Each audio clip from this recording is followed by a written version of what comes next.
فكانوا موجودين عندنا وقت مغربية، دقوا الباب. هم كانوا بعد احنا مدينا راسنا مبين، كانوا الأمن.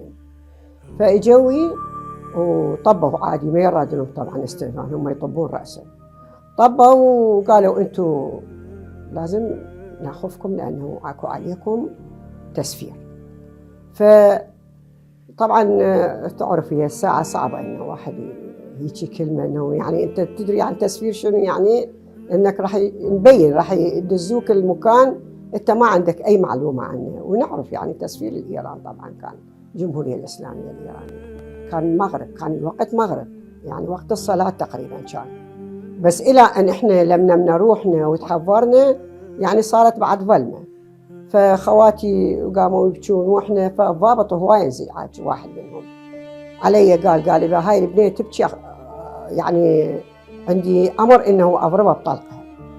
قال ابويا يعني حاول يسكتني، وهذه كانت كلش منهاره يعني. المهم يعني من اخذونا الجوارين طلعوا حتى منعوا الجوارين انه يباوعون علينا، قالوا لهم طب وجو انتم ما لكم حق. كانت السياره اللي ماخذتنا مظلمه يعني، هاي الجامات مالها مظلمه يعني. فاخذونا عائلتنا بعد حتى الطريق ما شفنا، بس اخذونا البيت بجميله. هذا المكان البيت مال الجميله هم كانت مال عائله مسقفه. فمن خلونا عده عوائل يعني. بالغرفه مالتنا تصور فوق 50 نفر، هي غرفه يمكن 12 متر كانت.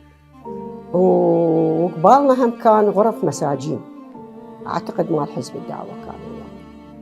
لان وحتى نساء فوق كانوا يعذبون يعني، بالليل يوصل لنا صوت الصراخ مالت النساء.